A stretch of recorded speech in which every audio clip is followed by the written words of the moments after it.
had a poster of Lord of the Rings when I was a kid. That was way before the movies came out.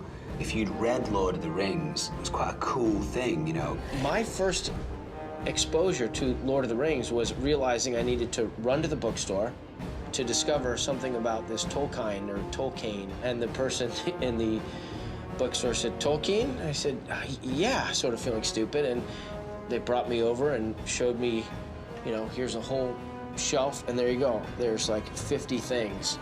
It is incredible the kind of cultural force that The Lord of the Rings continues to be. In the 50 years since they've been published, The Lord of the Rings has sold over 150 million copies. And the movies, of course, were some of the top-grossing movies of all time, over $5.9 billion in sales. I'm a pretty big Lord of the Rings fan. I don't dress up like any of the characters, but just short of that, I love Tolkien and always have. It's the greatest fantasy thing ever. When I was a kid, we would listen to the Hobbit audio tapes and the Lord of the Rings audio tapes. And the book has always been kind of a pretty significant feature in our house. When Return of the King came out, I started crying when the opening sequences rolled. That's how big a fan I am. It's got a love story, it's got battles, it's got the fight of good against evil, it's got, you know, how do you make decisions, how do those decisions influence people around you and influence the world around you, you know? So it's a very big book in that regard. I was waiting with bated breath for the movies, probably from when I first heard they were in production. The Two Towers I probably watched at least 25 times, and I probably watched Return of the King about 35 times. Fellowship of the Ring, I saw in theaters once a week for an entire month with my mom. I feel like every dude wanted to be Aragorn until the movies came out, and then everyone was like, Legolas, Legolas, but no, diehard Aragorn fan all the way for me. He was tall, dark, mysterious. Maybe I had a crush on Aragorn, and I'm realizing that now. When the standoff between Gandalf and the Balrog happened, and he has that amazing line like, "You shall not pass!" And then he falls, and you're like, Gandalf died. And then you're like, no, he doesn't. He comes back as the White Wizard. Love that part, too.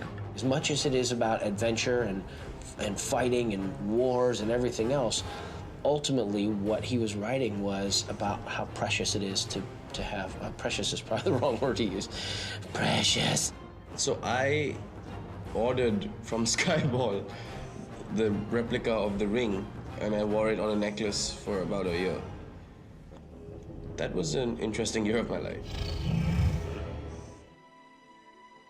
If you love Tolkien or Peter Jackson's movies, Lord of the Rings, The Hobbit, War in the North is just a fantastic opportunity to get to explore more of Middle-earth. It does such a good job of staying true to this world, to these characters. Within the story, we developed different personalities, and we were very conscious of trying to come up with personalities that would complement each other. And once again, that authenticity is very important. We won't be going back that way, I'm thinking.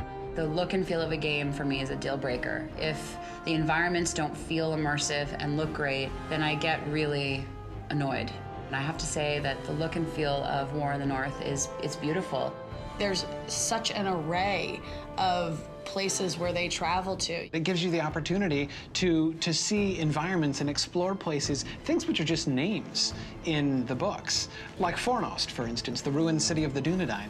And you actually get to go and travel in it. They made you feel as if you're in the Mirkwood or running around in Mount Gundabad. These are places that you've read about or seen in the movies, and they look and feel a lot like that in the game. I like the organic feel of it, you know, the castle walls are kind of crumbling down and the bows and arrows are made of pieces of wood. You know, it's not all really slick and kind of polished. Expect to see some very familiar faces from the films, but also some from the books that weren't in the films, that no one's really seen before. I present to you Elladan and Elrohir, the sons of Elrond Halfhelm. Lord of the Rings brings out the best in artists. And I think this game is another example of how much it means to the people who are designing them. The second I sat down in front of the game, I knew I was playing a Lord of the Rings game. If it didn't say it was a Lord of the Rings game, I'd say, why are these guys ripping off Lord of the Rings?